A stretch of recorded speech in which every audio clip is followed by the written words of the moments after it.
1 point. Okay, थोड़ा ऊपर कर लेंगे। तो बहुत सुंदर है ये।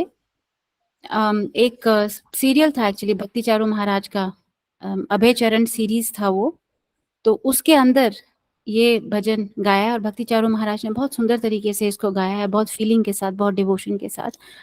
और जो इस भौतिक जगत की सच्चाई है वो पहले जो अपना सेकंड पैराग्राफ है, वो फर्स्ट पैराग्राफ है, उसके अंदर बहुत खुल के आगे रखी हुई है, जो भौतिक जगत की जो कड़वी सच्चाई है वो। तो भज गोविंद भज गोविंद भज गोविंद का नाम रे, गोविंदा के नाम बिना तेरे कोई ना आवे काम रे। इस तरीके से शुरुआत है, तो हम लोग स्टार्ट करेंगे।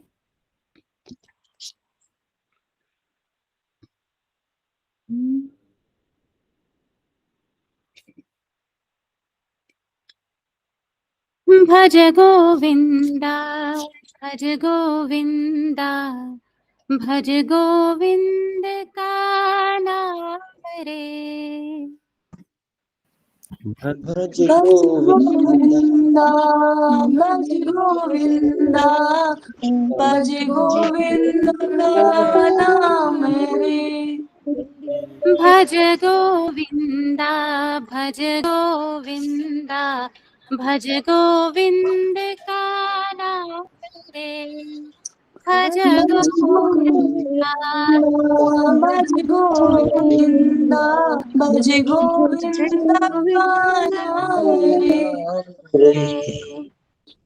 गोविंदा गे तेरे, गोविंदा के कोई ना आवे, गोविंदा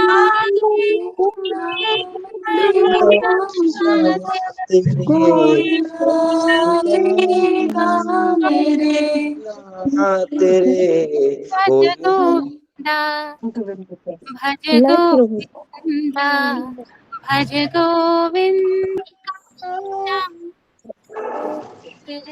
गोविंदा भज गोविंदा भज गोविंदा नाम रे। जीवन सुख मेरा, जीवन सुख दुख का मेरा, ये जीवन सुख दुख का मेरा, दुनिया के सपनों का खेला, ये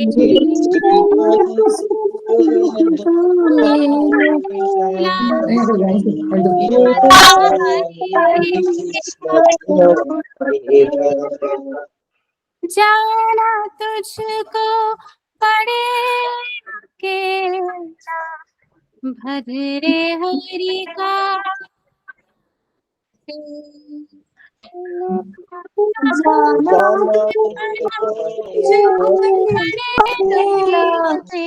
भज गोविंदा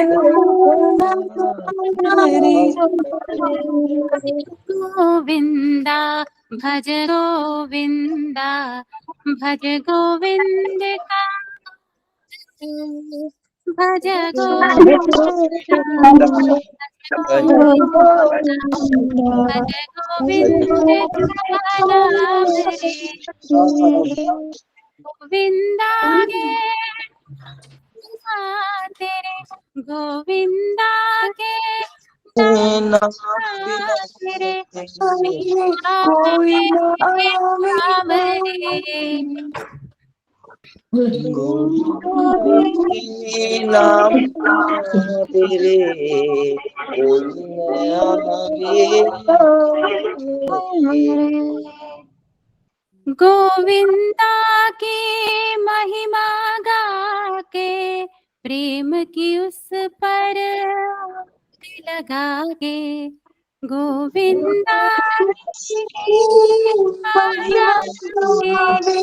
प्रेम की उस पर लगा के, जीवन अपना सफल बना ले, जीवन अपना सफल हमारे बनाए ईश्वर के धाम रे। जीवन ले चल इस वक्त के धाम रे। भज गोविंदा भज गोविंदा भज गोविंदा भज गोविंदा भज गोविंदा भज गोविंदा रे।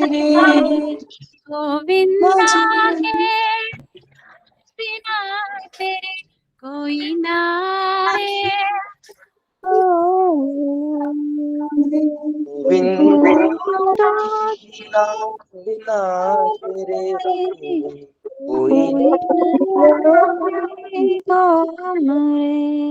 हरे कृष्णा कृष्णा कृष्णा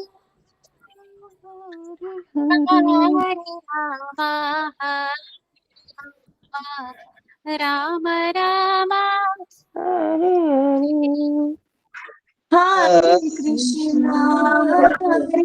कृष्णा कृष्ण कृष्ण हरे हरे हरे राम राम राम हरे हरे। कृष्णा कृष्णा कृष्ण कृष्ण राम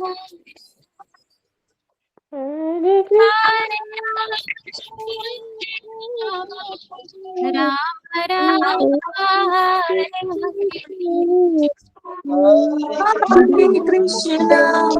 हरे कृष्ण कृष्ण कृष्ण हरे हरे हरे राम राम राम हरे हरे। जय गौरनिताय जय गौरनिताय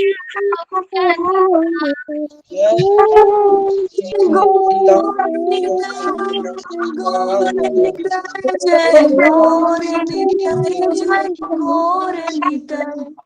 जय जय प्रभुपाद जय श्रील प्रभुपाद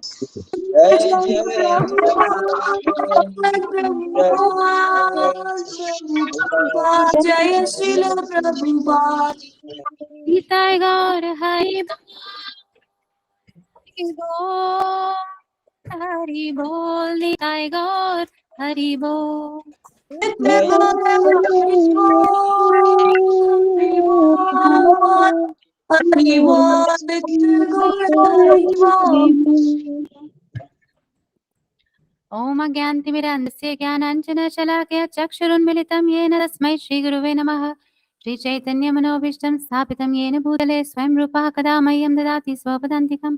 वन्देऽहं श्रीगुरु श्रीयुतापदकमलं श्रीगुरून् वैष्णवांश्च श्रीरूपं साग्रजातं सहगण रघुनाथान्वितं तं सजीवम् साद्वैतं सावधूतं परिजनसहितं कृष्णचैतन्यदेवं श्रीराधाकृष्णपादान् सहगण ललिता श्रीविशाखान्वितांश्च हे कृष्ण करुणा सिंधो दीनबंधो जगत्पते गोपेश गोपिका कांत राधाकांत नमोस्तुते तप्त कांचन गौरांगी राधे वृंदावनेश्वरी वृषभानुसुते देवी प्रणमामि हरिप्रिये पांचकल्पतरुभ्यश्च कृपा सिन्धुभ्य एव च पतितानां पावनेभ्यो वैष्णवेभ्यो नमो नमः।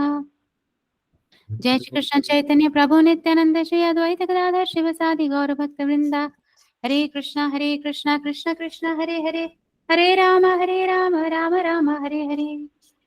नमो विष्णुपादाय कृष्ण प्रेष्ठाय भूतले श्रीमते भक्ति वेदांत स्वामिनीति नामिने नमस्ते सारस्वती देवे गौरवाणी प्रचारिणे निर्विशेष शून्यवादी पाश्चात्य देशतारिणे मुखं करोति वाचालं पङ्गुं लङ्घायते गिरिं यत्कृपातमहं वन्दे श्रीगुरु दीनतारिणम् नारायणं नमस्कृत्य नरं चैव नरोत्तमं देवीं सरस्वतीं व्यासं ततो जयमुदीरये। शृण्वतां स्वकथा कृष्णपुण्यश्रवणकीर्तनः हृदयन्तस्तोयभद्राणि विधुनोति सुहृत्सतां नष्टप्रायेषु अभद्रेषु नित्यं भागवत सेवया भगवती उत्तम श्लोके भक्तिर्भवती नैष्टिकी. Hare Krishna. Panchang pranams to everyone. Okay, so we will share the shloka now.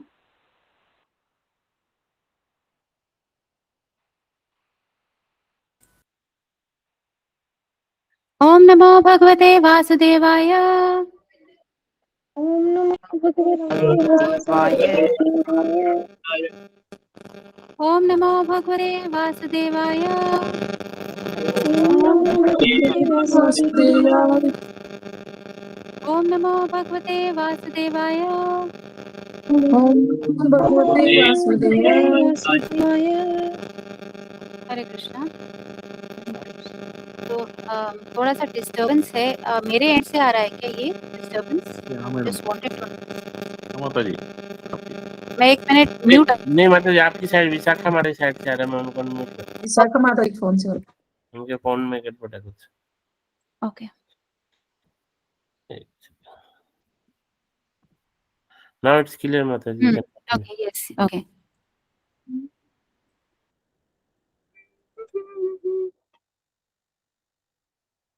पुनश्च भूयाद् भगवती अनन्ते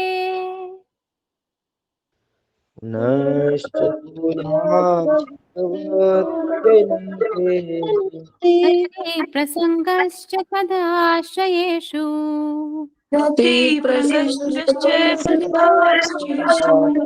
महत्सुयां यामुपयामि सृष्टिम्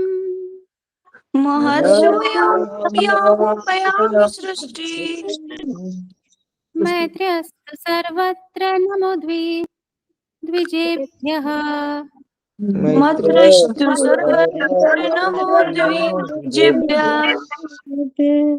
एक बार और कर लेते हैं हम लोग.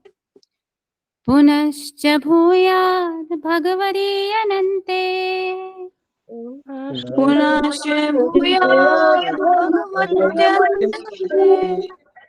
रति प्रसङ्गश्च तदाश्रयेषु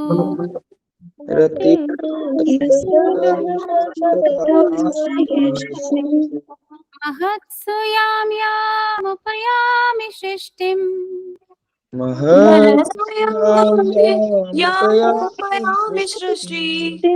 मैत्र्यस्तु सर्वत्र नमो द्विजेभ्यः.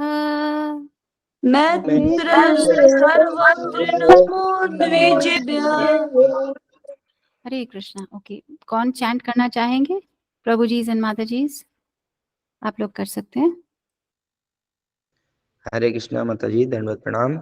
हरे कृष्णा. पुनश्च भूयाद् भगवत्यनन्ते पुनश्च भूयात् भगवते अनन्ते रति प्रसङ्गश्च तदाश्रयेषु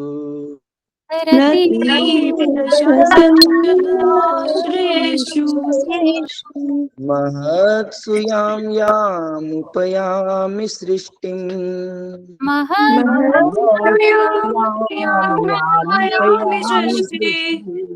मैत्र्यस्तु सर्वत्र नमो द्विजेभ्यः.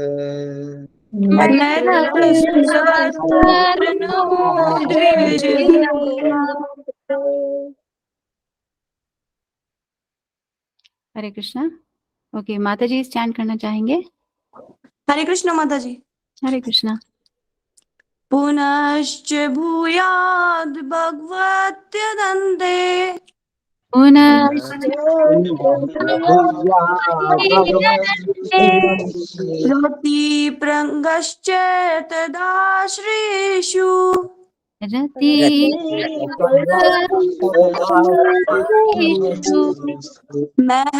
महत्सूयाम यामुपयामि षष्ठीम्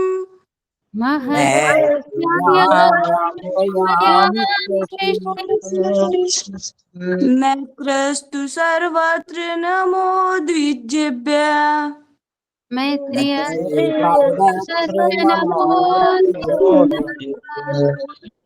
हरे कृष्ण. हरे कृष्णा. ओके, शब्दार्थ कोई पढ़ना चाहेंगे?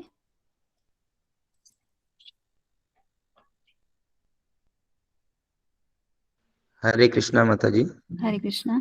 शब्दार्थ पुनः फिर, चय तथा, भूयात ऐसा हो, भगवती भगवान श्री कृष्ण में, अनंते अनंत शक्तिमान, रति आकर्षण, प्रसंग संगति, चय भी, तत् उसका, आश्रयेषु उनके भक्तों से, महत्सु भौतिक सृष्टि में, याम जो उपयामी मैं ले सकता हूँ, सृष्टिम जन्म, मैत्री मित्रता, अस्तु हो, सर्वत्र सभी जगह, नमः मेरा नमस्कार है, द्विजेभ्य ब्राह्मणों को।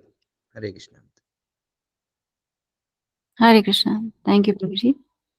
तो हम ये भी पढ़ लेंगे, ट्रांसलेशन पढ़ लेंगे। हरे कृष्णा। हरे कृष्णा। हाँ जी माता जी। अनुवाद। श्रील प्रभुपाद की जय।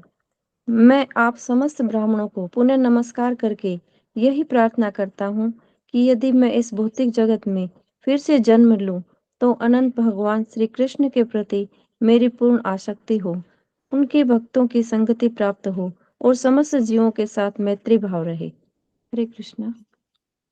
हरे Krishna. Thank you so much माता जी।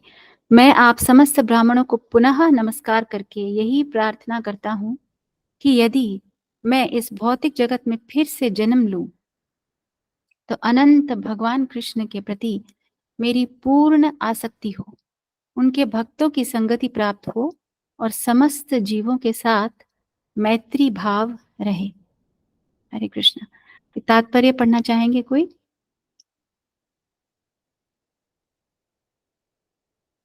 हरे कृष्णा माता जी। हरे कृष्णा। पढ़ो माता जी। जी माता जी पढ़िए।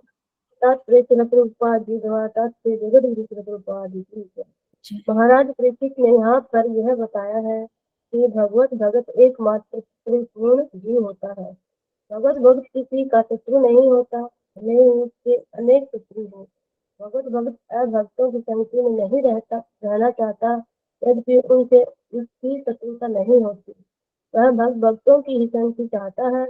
यह सर्वथा स्वाभाविक है, क्योंकि समान विचारकों में मैत्री संभव है और भक्त का सबसे महत्वपूर्ण कार्य यह है समस्त जीवों के पिता भगवान श्री कृष्ण में पूर्ण अनुरक्ति। जिस प्रकार एक पिता का अच्छा बेटा अपने समस्त भाइयों से मित्रवत आचरण करता है, उसी प्रकार भगवत भक्त परम पिता भगवान श्री कृष्ण का अच्छा बेटा होने के कारण अन्य समस्त जीवों को अपने परम पिता से संबंधित देखता है। वह अपने पिता के उत्पन्न पितरों को श्रद्धाई बनाकर उनसे ईश्वर के सम पितृत्व को स्वीकार कराने का प्रयास करता है। महाराज परीक्षित निश्चित रूप से भगवत धाम वापस जा रहे थे, किंतु यदि उन्हें न भी जाना होता तो भी उन्होंने जिस प्रकार के जीवन के लिए प्रार्थना की वह भौतिक जगत के लिए परम गुण विधि है। शुद्ध भक्त कभी ब्रह्मा जैसे महापुरुषों का साथ भी नहीं चाहता। इसे तो शुद्ध जीव की भी संगति पसंद है, यदि वह भगवत भक्त हो। हरे कृष्ण। धन्यवाद माता जी। ओके, एक बार हम ट्रांसलेशन पे चले जाएंगे, उसको सामने रख लेंगे तो इजी हो जाएगा, तो रेफर करना पड़ेगा हम लोगों को। ओके, तो ये श्लोक परीक्षित महाराज ने बोला है, बहुत पावरफुल श्लोक है। और पावरफुल इसमें है, इसलिए है क्योंकि परीक्षित महाराज ने यहाँ पे एक 3 पॉइंट फॉर्मूला बताया है। 3 पॉइंट फॉर्मूला बताया है सब भक्तों के लिए। और ये 3 पॉइंट फॉर्मूला क्या है? भगवान से जुड़ने का फॉर्मूला, भगवान से कनेक्ट होने का फॉर्मूला, और माया से टू ओवरकम माया। बेसिकली भगवान भगवत गीता में क्या बोलते हैं? देवी ही ऐशा गुणमयी मम माया दुरत्यया मामेव ये प्रपद्यन्ते मायाम एताम तरन्ति ते। तो भगवान ने बताया है कि ये जो मेरी माया शक्ति है, ये इसको पार पाना असंभव है, बहुत कठिन है। लेकिन जो मेरे शरणागत हो जाते हैं उनके लिए ये पार करना बहुत ही आसान हो जाता है। प्रहलाद महाराज भी बताते हैं कि इस जगत में कैसे है, पदम पदम यद विपदम, कि हर पद पे, हर स्टेप पे विपदाएं हैं। ऐसा है ये भौतिक जगत। लेकिन यही भौतिक जगत जो भवसागर के समान है, वो भौतिक जगत एकदम जरा सा हो जाता है। जैसे एक गाय का जो बछड़ा होता है, वत्स, उसका जो पाँव होता है, खुर बोलते हैं शायद उसको, तो जितना पानी वहां पे समा जाए उसके पद चिन्हों के अंदर, जब वो मिट्टी में पड़ता है तो उतना सा भौतिक जगत हो जाता है भक्तों के लिए, वो पार करने के लिए। तो ये फॉर्मूला यहाँ पे परीक्षित महाराज बता रहे हैं, जिसके ऊपर हम आज चर्चा करेंगे। अभी सबसे पहली चीज क्या बता रहे हैं यहाँ पे वो, कि मैं अगर इस भौतिक जगत में दोबारा से जन्म लूं। अभी ये देखिए, ये भौतिक जगत जो है, भगवान भगवत गीता में डिक्लेयर कर चुके हैं कि ये क्या है, दुखालयम है, अशाश्वतम है। डिक्लेयर कर चुके हैं ऑलरेडी। दुखालयम मतलब दुखों का घर। जैसे पुस्तकालय होता है, तो पुस्तकालय में क्या मिलती है, किताबें। आलय मतलब घर और पुस्तकालय मतलब किताबें, जैसे वस्त्र आलय, पुस्तकालय। ऐसे ही स्पष्ट रूप से भगवान श्री कृष्ण ने बता रखा है कि ये भौतिक जगत क्या है, दुख आलय है, दुखों का घर है। देखिए कितने सारे दुख हैं इस भौतिक जगत के अंदर। जन्म, मृत्यु, जरा, व्याधि। जन्म जो है वो भी कोई बहुत कंफर्टेबल सिचुएशन नहीं होती है। वो छोटा सा जो जीव होता है, वो माँ के गर्भ के अंदर एकदम ऐसे पूरा मुड़ा हुआ, बेंट, कितने 9 महीने। और भागवतम में कितना वर्णन है कि कितने अनेकों प्रकार के कष्ट और यातनाएं उस जीव को वहां पे झेलनी पड़ती है। और हम देखते हैं कि जब बच्चा पहले संसार के अंदर आता है तो सबसे पहले वो रोता है।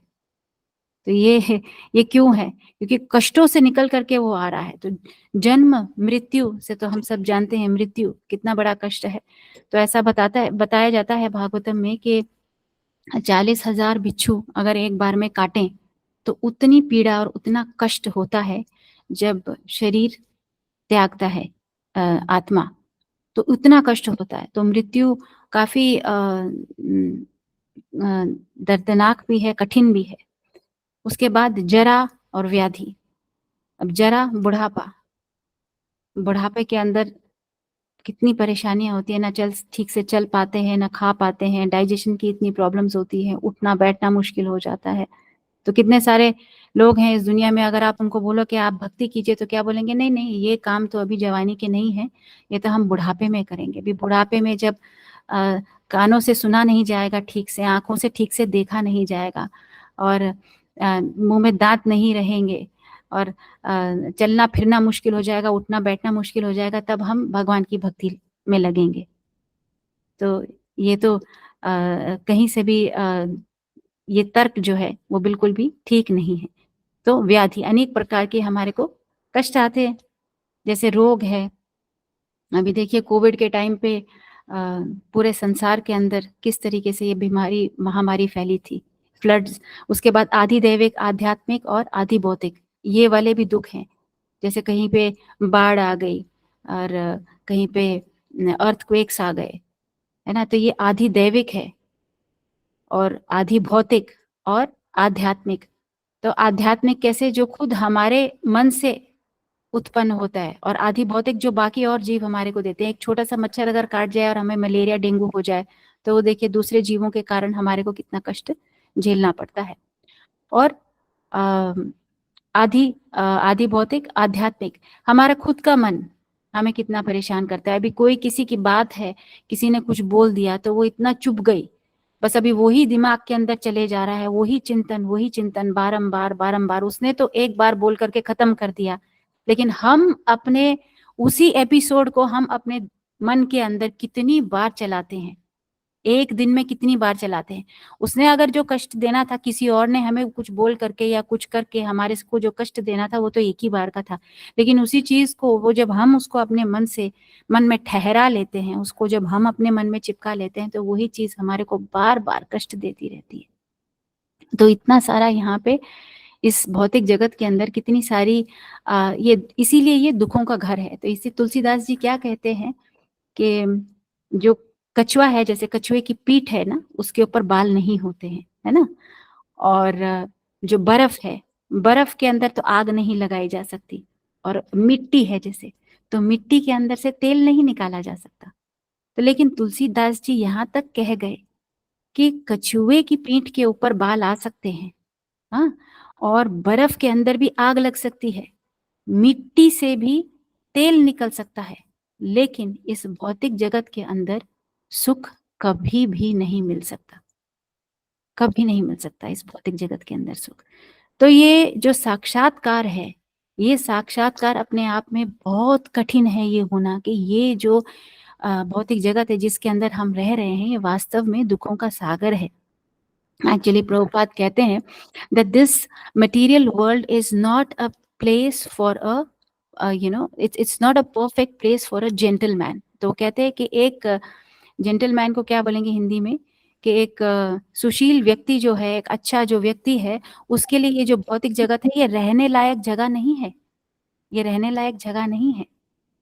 और वो कहते हैं, प्रभुपाद जी कहते हैं कि इस भौतिक जगत में आने के बाद अगर हमें हमारी बुद्धि में ये बात क्लिक नहीं करी, ये बात हमारे को स्ट्राइक नहीं करी कि यहाँ पे सब कुछ गड़बड़ चल रहा है, यहाँ पे चीजें गड़बड़ हैं, तो हमारा मनुष्य जीवन व्यर्थ है। अगर ये चीज हमारे को क्लिक नहीं करती है कि यहाँ पे चीजें गड़बड़ चल रही हैं, तो हमारा मनुष्य जीवन व्यर्थ है। इसीलिए जो वेद शास्त्र हैं उनकी शुरुआत कैसे होती है, अथा तो ब्रह्म जिज्ञासा। अथा तो ब्रह्म जिज्ञासा का मतलब अभी आपको एक मनुष्य जीवन मिल चुका है, तो अब मनुष्य जीवन मिला है तो उसको व्यर्थ ना जाने दीजिए, अभी ब्रह्म के बारे में जिज्ञासा कीजिए, भगवान के बारे में जिज्ञासा कीजिए, क्योंकि अगर भगवान के बारे में जिज्ञासा करेंगे तो हमारे को रास्ता मिलेगा, इस भौतिक जगत से बाहर निकलने का रास्ता हमारे को साफ दिखाई देगा, वो मिलेगा हमारे को। इस भौतिक जगत से निकलने का जो रास्ता है वो वही रास्ता है जो हमारे को भगवान के साथ जोड़ेगा, अन्यथा ये भौतिक जगत रहने लायक जगह नहीं है। अब कोई बोलेगा कि अरे अब ऐसे कैसे, सुख तो है यहाँ पे। हाँ बिल्कुल, इस बात को कोई नहीं नकारता है कि सुख है, यहाँ भी सुख है, माया का सुख है, कैसे नहीं है, सुख तो है। लेकिन ये सुख कैसा है, अभी बता रहे हैं शास्त्र, कि जैसे खीर अगर हम बनाते हैं, खीर कितनी स्वादिष्ट होती है, और वो खीर को अगर हम पकाते हैं और उसको बहुत देर तक लंबे समय तक दूध को गाढ़ा जब किया जाता है तो उसमें टेस्ट और बढ़ती रहती है और बढ़ती रहती है और बढ़ती रहती है। क्या सुंदर स्वाद होता है खीर का, और भगवान को भोग लगा के खाते हैं तो कितना उसका सुंदर प्रसाद होता है वो। मगर आप सोचिए कि इतनी सुंदर अगर खीर बनी हो, है ना, और उस खीर के अंदर अगर हम खाने से पहले अपने प्याले के अंदर, कटोरी के अंदर एक मुट्ठी रेत डाल दें, एक मुट्ठी रेत अगर हम डाल दें उसके अंदर, और फिर हम उसको खाने का प्रयास करें। एक्चुअली ये शास्त्र में ये उदाहरण है, और मेरे को एक भक्त मिले थे, उन्होंने बताया था कि उन्होंने एक्चुअली ये शास्त्र का जो उदाहरण है ना उसको करके देखा था, प्रैक्टिकली उसको करके देखा, कि खीर लिया, उसके अंदर रेत मिलाई, उसको खाने की कोशिश करी, एंड वो बताया कि ये वास्तव में ये क्या है, वो तब उनको फील हुआ कि सुख तो है यहाँ पे, लेकिन यहाँ पे व्यक्ति सुखी रहेगा कैसे, जब अभी थोड़ा सा सुख मिला क्या, फिर आगे एक दुख खड़ा हुआ है, फिर हमें लगेगा कि अरे ये दुख टला क्या, फिर थोड़ा सा राहत आई, फिर आगे एक दुख खड़ा है। तो एक्चुअली प्रभुपाद जी बताते हैं अपने तात्पर्यों में, ये जो पहले जो क्रिमिनल्स होते थे ना, राजा उनको पनिशमेंट कैसे दिया करते थे, उनको दंड देते थे ना, उनको सजा देते थे, तो वहां पे जैसे नदी वगैरह है, पानी के अंदर ले जा करके उनको ऐसे अंदर उनका गला पकड़ करके उनको पानी के अंदर डुबाया जाता था, और बहुत देर तक वहां पे उनको सांस रोक दी जाती थी, और जब सांस रुकती थी और बस अब प्राण छूटे, अब एकदम जब ऐसी स्थिति आ गई कि बस अब प्राण छूटे, तो बस एक सेकंड के लिए बाहर निकाला, और फिर उसने ऐसे सांस ली, राहत की, थोड़ा सा ऑक्सीजन गया, और फिर उसको अगले ही क्षण नीचे डाल दिया। तो ये स्थिति है। तो जब ये सुख कैसा है, इस दुनिया का जो सुख है वो ऐसा ही है, जब हमारे को वो पानी से बाहर निकाला जाता है और जरा सी हमारे को सांस आती है तो हमें लगता है कि हम सुखी हैं, और जैसे ही हमारे को फिर अंदर डुबाया जाता है तब फिर हम छटपटाने लगते हैं। तो ये वास्तव Actually, this is the reality of this material world. This is the reality of this material world. पर अब सवाल ये उठता है कि भक्त बेचारा वो क्या करेगा? अभी भक्त तो सारे लोग यही करते रहते हैं कि भौतिक जगत को छोड़ो, यहाँ से बाहर निकलो, ये दुखों का सागर है, ऐसा है, वैसा है। तो क्या भौतिक ये जो चेतना है, जो भक्त की एक चेतना है, ये क्या हम लोग क्या नेगेटिव लोग हैं क्या? पेसिमिस्टिक लोग हैं क्या, जो हम हर वक्त भौतिक जगत की बुराई करते रहते हैं कि ये तो दुखों का घर है, यहाँ पे तो कोई सुख नहीं मिलेगा, यहाँ से बाहर निकलो। अरे तो क्या भक्त के जीवन कैसा है?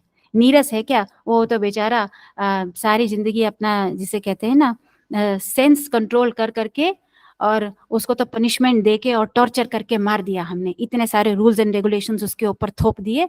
अब उसका क्या है? जीवन में तो उसका कोई सुख नहीं है, एक टॉर्चर की जिंदगी जी रहा है भक्त। ऐसा है क्या? ऐसा बिल्कुल भी नहीं है। क्यों? क्योंकि जहां पे भगवान ने भगवद गीता में एक तरफ बोला है दुखालयम अशाश्वतम, वहीं पे भगवान ने बोला है कि कैसा है ये? सुसुखम कर्तुम अव्ययम। सुसुखम मतलब ऐसा नहीं है। अभी जैसे 3 गुण होते हैं ना, भौतिक प्रकृति के 3 गुण कौन कौन से हैं? एक तो है रजोगुण, एक है तमोगुण, और एक है सत्वगुण, है ना? ये 3 गुण हैं। तो जो अपना क्या नाम है, तमोगुण है, इग्नोरेंस जो है, मोड ऑफ इग्नोरेंस, वहां का सुख कैसा होता है? वहां का सुख तो बिल्कुल एकदम निकृष्ट होता है। जहां सुख नहीं है वहां पे सुख को, जिसे कहते हैं ना, खोजने की कोशिश कर रहे हैं। पुनः पुनः चर्विता चर्वनाना, उसका जिसे कहते हैं एकदम बेस्ट एग्जाम्पल ये तमोगुण का है ना, कि ऑलरेडी गन्ने के अंदर से वो निकल चुका है, उसको फिर भी लगे हुए हैं। और ये जो अपना रजोगुण का सुख है, इसके अंदर लोग बहुत मेहनती होते हैं, और जो भौतिक प्रकृति के द्वारा जो हमारे को फल मिलते हैं, चाहे वो बैंक बैलेंस हो, अच्छा पत्नी हो, अच्छा पति हो, और गाड़ी हो, बंगला हो, उपाधियां हो, या फिर ऐश्वर्य हो, धन संपदा हो, कैसे कहते हैं, ब्यूटी हो, है ना, नॉलेज हो, क्वालिफिकेशंस हो, ये सारी चीजें खूब हार्ड वर्क करेंगे और ये चीज मिलेगी। अच्छा, तो और गुडनेस में कैसे है? जो सत्वगुणी सुख कैसा है? वहां पे हमारे को बुद्धि आती है, वहां पे नॉलेज से हमें सही बुद्धि आती है। जैसे हम साक्षात्कार की बात करते हैं कि इस भौतिक जगत में ये चीज समझना कि यहाँ पे चीजें गड़बड़ चल रही हैं, एक सत्वगुणी व्यक्ति इस चीज को समझ पाएगा, इस पॉइंट को, वो चीज उसे क्लिक करेगी, और फिर सत्वगुण से हम आगे बढ़ सकते हैं विशुद्ध सत्व पे। अभी जितना भी ये भौतिक जगत है, इसके अंदर हम जो कुछ भी कर रहे हैं, वो शुरू में कैसे होता है? शुरू में तो आपको लगता है एकदम अमृत के समान, और बाद में जाके वो विषैला बन जाता है। बाद में जाके क्या बन जाएगा? विषैला बन जाएगा। वो ही जन्म मृत्यु जरा व्याधि, और उसके बाद क्या होगा? जब मृत्यु होगी तो नेक्स्ट जीवन क्या है? एक कुत्ते बिल्ली का। ये है एडवांसमेंट ऑफ सिविलाइजेशन। प्रभुपाद कह रहे हैं कि अभी आप बहुत संपन्न हो हर तरीके से, और अगला जन्म जो आपको मिला वो एक कुत्ते बिल्ली का हुआ। तो ये क्या हुआ? शुरू में तो आपको अमृत मिल गया, मगर अंत में क्या हुआ? अंत में क्या मिला आपको? जहर मिल गया। तो ये है ये भौतिक सुख जिसके पीछे सब लोग भाग रहे हैं। लेकिन जो आध्यात्मिक सुख है वो कैसा है? जो इन भौतिक गुणों से परे है, ये भौतिक प्रकृति से जो परे है, ये परे है, ये आध्यात्मिक सुख कैसा है? ये सुसुखम कर्तुम अव्ययम। जब आप कर रहे हो तभी भी आपको सुख प्रदान करेगा, और जब कंप्लीट हो जाएगा तब तो बैकुंठ धाम और गोलोक धाम की वहां पे आपको पहुंचा देगा। बैकुंठ का मतलब क्या है? जहाँ पे कोई कुंठ नहीं है, जहाँ पे कोई तकलीफ नहीं है, तो वो है बैकुंठ धाम, वो है भगवान का गोलोक धाम। तो सुसुखम कर्तुम अव्ययम। तो एक और चीज भी हम लोग रोज वो करते हैं ना, श्लोका रिसाइट, कौन सा है? शिक्षा नारायणं नमस्कृत्य। नहीं, चेतो दर्पण मार्जनम भव महादावाग्नि निर्वापणम श्रेयः कैरव चंद्रिका वितरणम विद्यावधु जीवनम आनंदाम बुद्धि वर्धनम प्रतिपदम। आनंदाम अम्बुधि वर्धनम। तो ये कैसा है? आनंद का सागर। ये जो प्रोसेस है ये है आनंद का सागर। आनंदाम बुद्धि वर्धनम प्रतिपदम। कहाँ देखिए कि ये भौतिक प्रकृति के अंदर पदम पदम यद विपदम, कि हर जगह पे क्या है? विपदा है, भौतिक प्रकृति में अगर कोई जैसे वो होता है ना, अभी जैसे एक युद्ध होता है, आपने सुना होगा, युद्ध के अंदर क्या है कि पूरे जो युद्ध क्षेत्र होता है वहां पे जो एनिमी होता है, जो शत्रु होता है ना, वो क्या करता है कि जमीन के अंदर वो माइंस बिछा देता है। अभी उसके ऊपर अगर जो आएंगे, अगर कोई आर्मी चलेगी, शत्रु वाली आर्मी चलेगी, तो उस माइंस के ऊपर जैसे ही कोई पांव रखेगा या कोई आएगा तो वो तुरंत वहीं पे ब्लास्ट हो जाएगा। तो ये एक्चुअली वास्तव स्थिति है भौतिक जगत की, कि हर स्टेप के ऊपर कहाँ पे कौन सी माइन ब्लास्ट होएगी आपको पता नहीं चलेगा, कब क्या होगा आपको मालूम नहीं चलेगा। आप कितनी भी तैयारी क्यों ना कर लो, आप कभी भी इस चीज के लिए तैयार हो ही नहीं सकते, क्योंकि तभी भगवान कह रहे ना, दैवी एषा गुणमयी मम माया दुरत्या। कितनी भी तैयारी कर लो, ये पॉसिबल है नहीं कि हम माया को पार कर पाए। लेकिन माया को पार करने का तरीका बहुत आसान है, भगवान की श्री कमलों की शरण लेना, है ना। भगवान के श्री चरणों की हम शरण अगर ले लेंगे तो इजीली हम इस भौतिक जगत को पार कर पाएंगे। प्रभु जी, वो तात्पर्य अगर आप शेयर कर देंगे तो उसमें से कुछ पॉइंट्स है जो हम लोग चर्चा कर सकते हैं।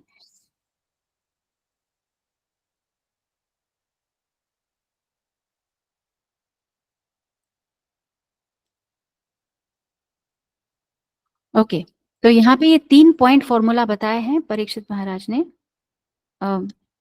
ट्रांसलेशन देख लेते हैं प्रभु जी श्लोका का पहले। तो सबसे पहले बताते हैं, अनंत भगवान कृष्ण के प्रति मेरी पूर्ण आसक्ति हो। तो ये 3 पॉइंट्स है, एक तो भगवान कृष्ण के प्रति आसक्ति, दूसरा उनके भक्तों के प्रति आसक्ति, तीसरा समस्त जीवों के प्रति मैत्री भाव। तो भगवान के प्रति आसक्ति भी बताइए और भक्तों के प्रति आसक्ति भी बताइए। तो ये दोनों ही चीजें बहुत इंपॉर्टेंट है, एक नहीं दो, भगवान और उनके भक्त। भगवान के भक्तों के बगैर भगवान का कोई अस्तित्व नहीं है, और भगवान के बगैर भगवान के भक्तों का कोई अस्तित्व नहीं है। तो ये दोनों ही साथ में ही चलते हैं, हमेशा साथ में रहते हैं, इनका कनेक्शन है आपस में बहुत गहरा, भगवान का और भगवान के भक्तों का।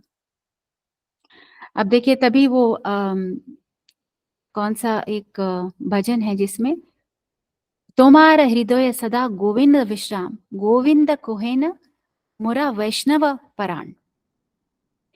तुम्हारा हृदय सदा गोविंद विश्राम, गोविंद कोहेना मोरा वैष्णव पराण। तो भगवान क्या कहते हैं कि मेरे हृदय में मेरे भक्तों का वास है, और भक्त क्या कहते हैं, हमारे हृदय में भगवान का वास है। तो भगवान और भगवान के भक्त, ये बहुत इंपॉर्टेंट है। जब हम भगवान के भक्तों के संगति में आते हैं, भगवान के भक्तों का संग जब हम करते हैं, तो हमारे लिए ये चीज बहुत जानना बहुत जरूरी है। और आपने जैसे कहते हैं, keep this at the back of our mind, कि हमारा गोल क्या, हमारा गोल है कृष्ण प्रेम तक पहुंचना। तो भगवान के भक्तों के साथ जब हमारा संबंध स्थापित होता है, तो भगवान के भक्त हमें कहाँ ले जाते हैं, कृष्ण तक ले जाते हैं, और कृष्ण हमें कहाँ ले जाएंगे, भगवान के भक्तों तक ले जाएंगे। तो लेकिन पहली सीढ़ी क्या है, पहली सीढ़ी है भगवान के भक्तों का संग, भगवान के भक्तों के जो श्री चरणों में नतमस्तक होना और वहां पे बैठना। एक्चुअली नारद मुनि, एक कथा है, नारद मुनि जो है एक बार भगवान के पास जाते हैं और बोलते हैं, वो बहुत बहुत चिंतित होते हैं कि ये कलयुग में जीवों का क्या होगा, क्योंकि इतनी परेशानियां हैं। कलयुग जीव जो है कैसे ये भवसागर को पार कर पाएगा। तो बहुत चिंतित थे। तो ऐसा सोच करके वो गए नारायण के पास, और उन्होंने वहां पे जाकर के अपनी चिंता जो है उनको व्यक्त करी। तो फिर वहां पे भगवान क्या कहते हैं कि नहीं नहीं, इसमें कोई बड़ी बात नहीं है, बस 3 चीजें हैं, है ना। सबसे पहले तो उन्होंने जो सारी विधि विधान बताई, और नारद पंचरात्र, 5 रातों के अंदर ये जो ज्ञान था वो नारद जी को दिया। तो ये पंचरात्र इसीलिए बोला जाता है। तो बहुत सारी विधि विधान है उसके अंदर, कि किस तरीके से हम भक्ति करते हैं, किस तरीके से विधि विधानों का पालन करके भक्ति के अंदर हम आगे बढ़े। तो ये सारा ज्ञान नारद मुनि को दिया। तो नारद मुनि ने बोला ये तो कलयुग जीव के लिए बहुत ज्यादा है, क्योंकि कलयुग जीव जो कैसा है, उसके पास बुद्धि नहीं है, उसके कर्म ऐसे हैं, इतना अनफॉर्चुनेट है कि सदैव उसके कोई ना कोई परेशानियां, कोई ना कोई दुख इन सब चीजों से जूझता ही रहेगा अपनी जिंदगी के अंदर। तो ये सारा, ये कहाँ ये सब फॉलो कर पाएगा? तो ये तो बिल्कुल जमेगा नहीं कलयुग मनुष्य के लिए। तो फिर भगवान ने बोला चलो कोई बात नहीं, अभी 3 चीजें कर लो।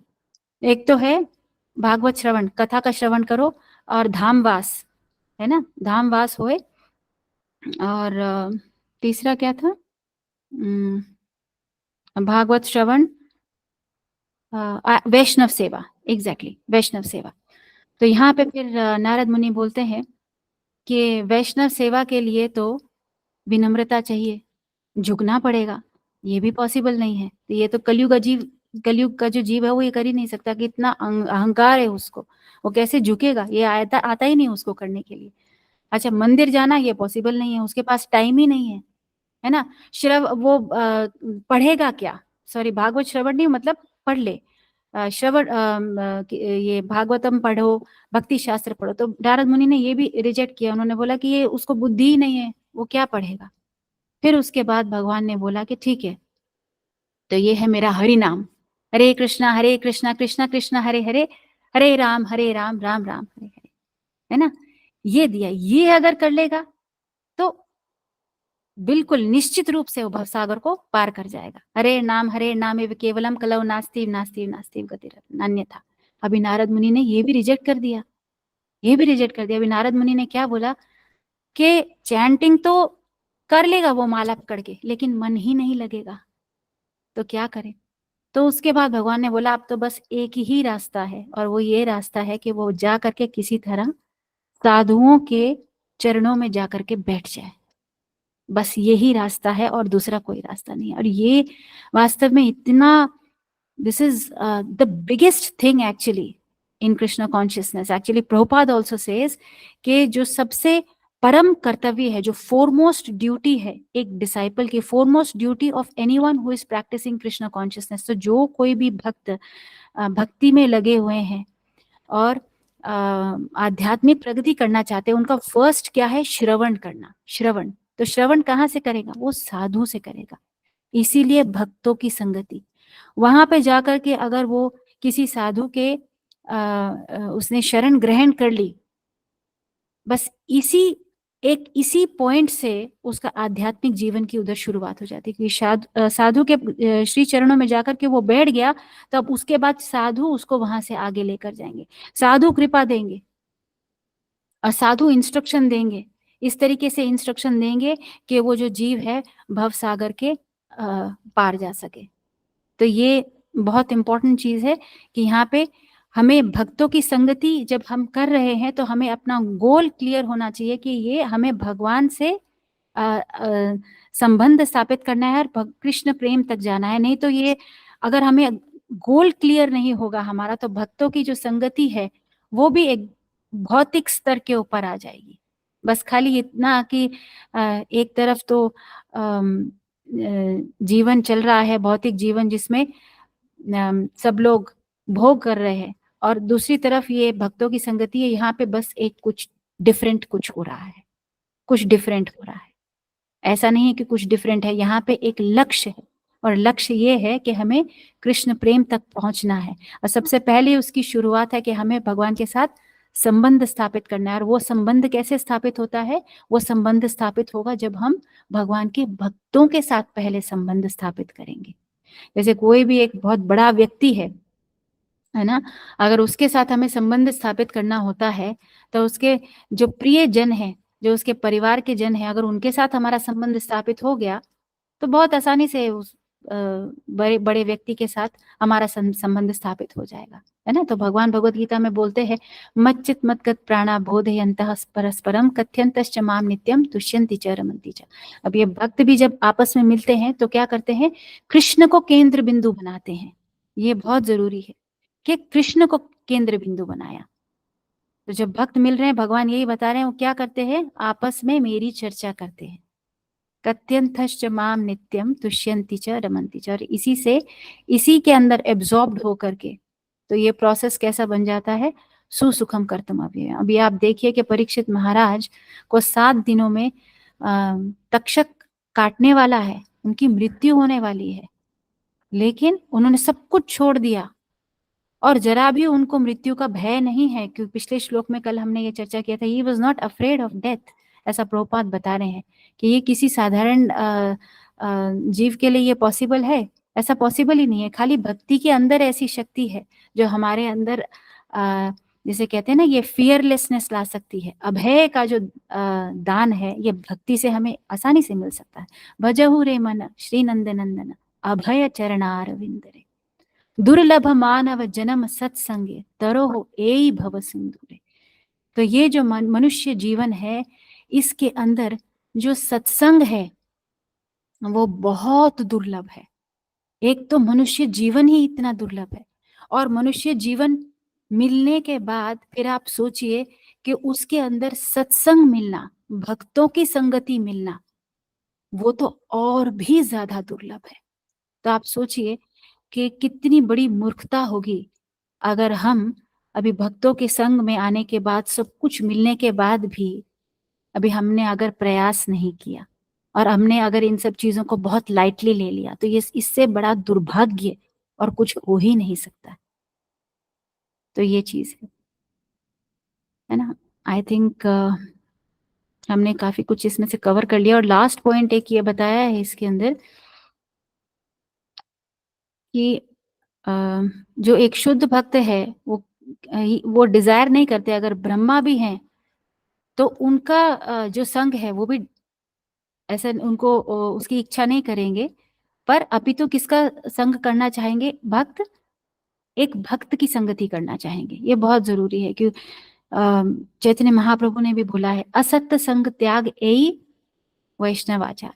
तो असत संग हमें त्यागना है, पर असत संग त्यागने का मतलब ये नहीं है कि जो अभक्त है उनके प्रति हमारे अंदर कोई नेगेटिव फीलिंग्स होए, या उनके प्रति हम एक निकृष्ट भावना से उनको देखें, ये तो अभक्त है। नहीं नहीं, ऐसा नहीं। ऐसा करेंगे तो हमें अपराध लगेगा। इसीलिए वो एक 3 पॉइंट फॉर्मूला के अंदर वहां पे है कि मैत्री भाव होनी चाहिए बाकी और सारे जीवों के प्रति भी। ये बहुत बहुत ही ज्यादा जरूरी है, क्योंकि भगवान श्री कृष्ण भगवद गीता में बोले हैं, सुहृत सर्वभूता नाम। वो एक्चुअली सारे जितने भी जीव है उनके सुहृत है, उनके वेल विशर है। तो हमें भी भगवान की दृष्टिकोण से, भगवान की दृष्टि से हमें इस भौतिक जगत के अन्य जीवों को भी उसी दृष्टि से देखना पड़ेगा। We have to have a friendly disposition, एक मैत्री भाव हमें रखना पड़ेगा। नहीं तो हमारे हृदय के अंदर फिर जो कंटैमिनेशन आएगा, फिर जो एक तरफ हम चेतो दर्पण मार्जनम कर रहे हैं, हरे कृष्णा कृष्णा कृष्णा हरे हरे, हरे राम राम राम हरे हरे, और अगर हमने भक्त और अभक्त के बीच में अगर हमने डिस्क्रिमिनेशन कर दिया और उनको हमने हीन भावना से देखा, तो फिर दोबारा से हमारे मन के अंदर वो ही मैल आ जाएगा जिसको हम रोज जो है धोने का प्रयास करते हैं। भक्तों की संग में ले रखी है और नाम जप भी कर रहे हैं, तो एक कटोरा है उसके अंदर भगवान की, हम एक पात्र के अंदर भगवान की कृपा को रोज इकट्ठा करने की कोशिश कर रहे हैं, और नीचे उसके हमने बहुत सारे छेद कर रखे हैं। तो वो इसी तरीके से हो जाएगा।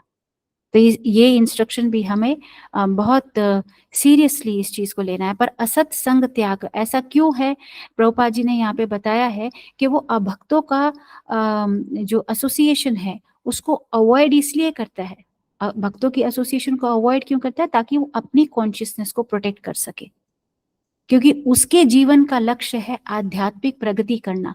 तो अपने जीवन के लक्ष्य में जब उसको आध्यात्मिक प्रगति करना है, तो उसको अपनी कॉन्शियसनेस को जिसे कहते हैं अपनी चेतना को अपलिफ्ट करने के लिए उसको भक्तों के संग की जरूरत है।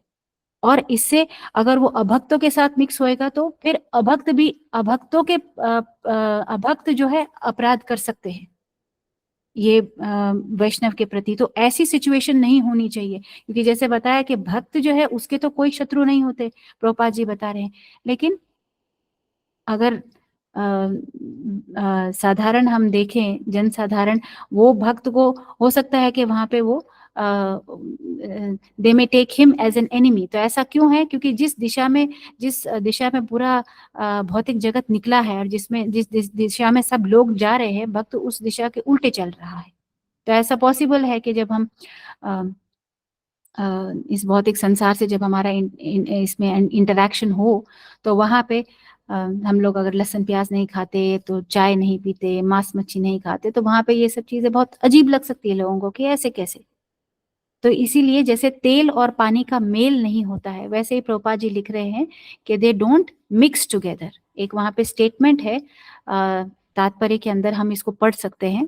थोड़ा सा अगर हम ऊपर करेंगे प्रभु जी, तो वहां पे हम वो पढ़ लेंगे।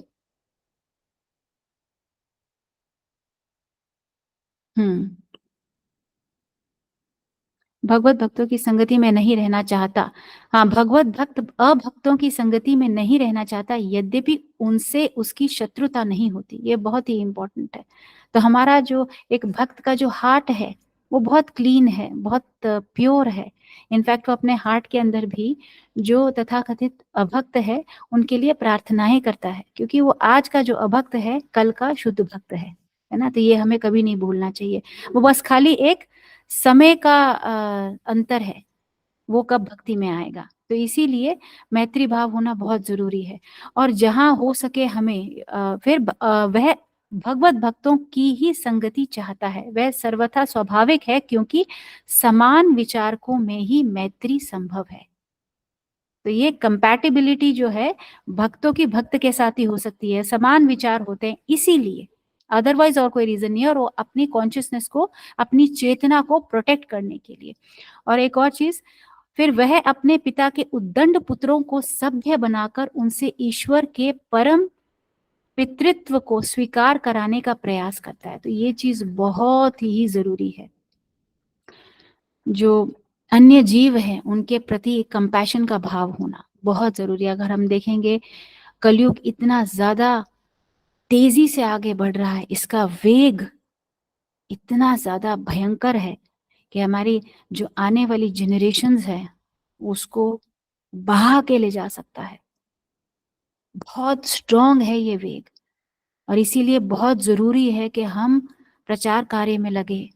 क्योंकि देखिए अभी कितनी सारी चीजें आज से अगर हम सोचें अगले 15-20-10 सालों के अंदर, बहुत सारी चीजें जिनके बारे में जो इतनी खौफनाक हैं, जैसे एक्स्ट्रा मैरिटल रिलेशनशिप्स हो गए, लिव इन रिलेशनशिप्स हो गए, या ड्रग्स हो गई, ये सारी चीजें नॉर्मलाइज हो जाएंगी आगे।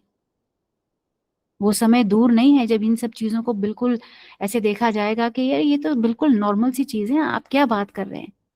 और ये जो 4 रेगुलेटिव प्रिंसिपल्स जो हमारे को पालन के लिए दिए जा रहे हैं, वो वक्त दूर नहीं होगा जब अगर कोई बोलेंगे तो हम लोग हंसेंगे कि ये क्या है, ये व्हाट इज दिस। तो इतनी तेजी से कलयुग आगे बढ़ रहा है, तो ये बहुत जरूरी है प्रचार करना। भारत भूमिते होइले मनुष्य जन्म यार, जन्म सार्थक करी कर पर उपकार। तो जन्म सार्थक कैसे होगा? जन्म सार्थक तब होगा जब हमारा श्रवण अच्छा होगा। तो अगर हमारा श्रवण अच्छा होगा तो हम जन्म सार्थक अपना कर सकते हैं। कर पर उपकार, तो दूसरों को प्रचार करके फिर हमने श्रवण किया। सबसे पहले हमने भक्तों की संगति करी, भक्तों की संगति में हमने श्रवण किया, श्रवण करने के बाद फिर हमने प्रचार किया, क्योंकि ये बहुत जरूरी है। नहीं तो कलयुग जो है वो इतनी तेजी से बढ़ रहा है, इतनी जोर से इसकी एक बाढ़ जो है अब आएगी, आने वाले समय में हम देखेंगे। तो इस बाढ़ को अगर हमने भक्ति रूपी बांध बना करके उसको कंट्रोल नहीं किया, तो हम अपने जो आगे हमारी जो फ्यूचर जनरेशन्स है उसके लिए हम जिम्मेदार होंगे। तो ये बहुत बहुत जरूरी है कि प्रचार की जो सेवा है, इसीलिए उस पर बहुत, जितना भी बल दिया जाए उतना कम है ना। सो आई थिंक परपोर्ट के हमने काफी सारे पॉइंट्स कवर अप कर लिए हैं। अगर किसी का कोई डाउट है, प्रश्न है, या कोई कुछ शेयर करना चाहते हैं तो आप लोग कर सकते हैं। हरे कृष्णा।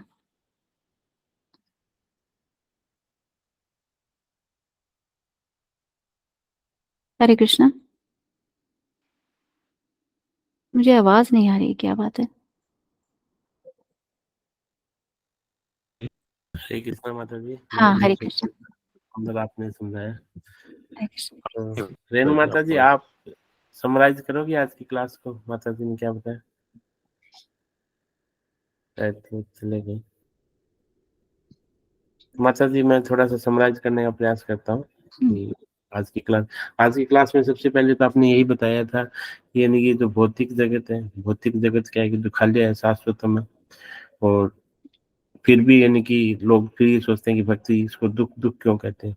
तो आपने ये भी बताया कि भौतिक जगत दुख नहीं है, भौतिक जगत सुख है।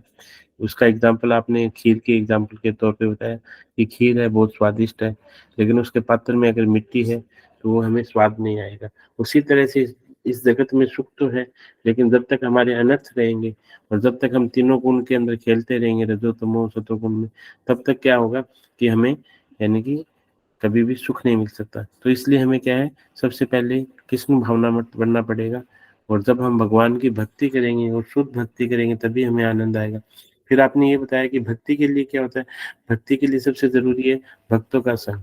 फिर आपने भक्त और भगवान की महिमा बताई कि भगवान भक्त का गुणगान करते रहते हैं और जो भक्त होते हैं वो भगवान का गुणगान करते रहते हैं। दोनों में एक होड़ सी चलती रहती है कि कौन बड़ा कौन बड़ा। भगवान कहे, कहने मतलब मेरे भक्त बड़े, और भक्त कहे कि भगवान बड़े।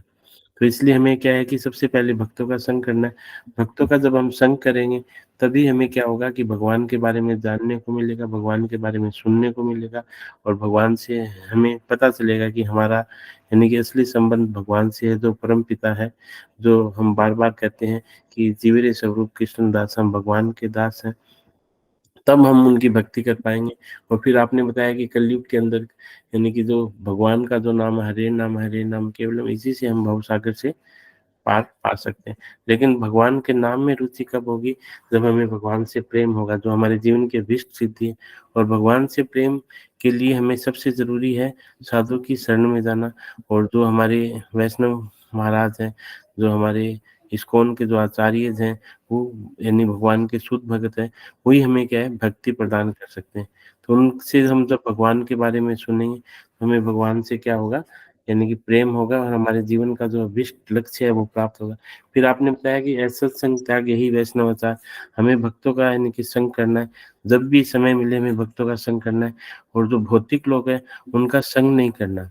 तो इसमें आपने ये बताया कि उनको संग देना है, उनका संग लेना नहीं। मतलब उन पे करुणा करनी है, उन पे दया करनी है, उनको भगवान से जोड़ना है, न कि हमें उन जैसा बनना है, उनको हमारे जैसे बनाने का प्रयास करना है।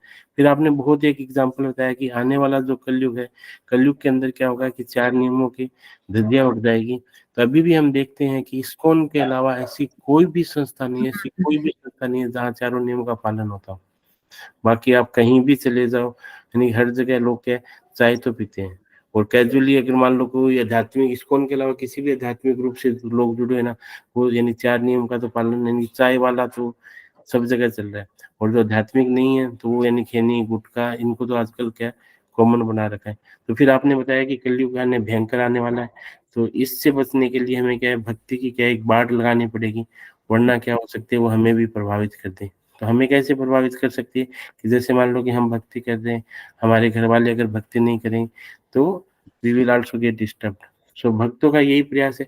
अब कई लोग होते हैं जो भगवान को जानने का प्रयास करते हैं, हम अगर उनके पास नहीं पहुंचेंगे तो उनके पास कोई और पहुंच जाएगा, जैसे ब्रह्म कुमारी वाले हैं और जो क्या है, उनको इतनी कहने वालों गलत शिक्षा देंगे, उससे बाहर आना फिर भी मुश्किल, बहुत मुश्किल हो जाता है।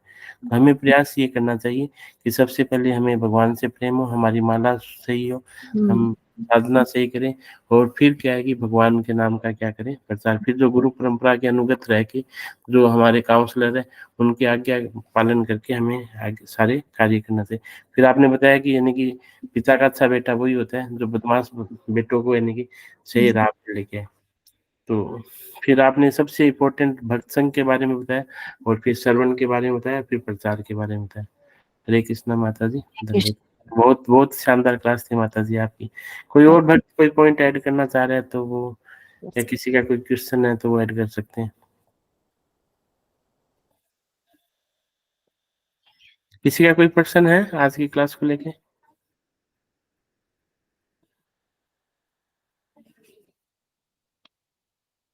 हरे कृष्णा। ठीक है। ठीक है माता जी, फिर एक बार वैष्णव प्रणाम मंत्र बोल के आज की क्लास को यहीं विराम देते हैं। जी। वाञ्छा कल्पतरुभ्यश्च कृपा सिन्धुभ्य एव च पतितानां पावनेभ्यो वैष्णवेभ्यो नमो नमः। अनंत कोटि वैष्णव वृंद की जगत गुरु श्रील की जय। हरे कृष्ण।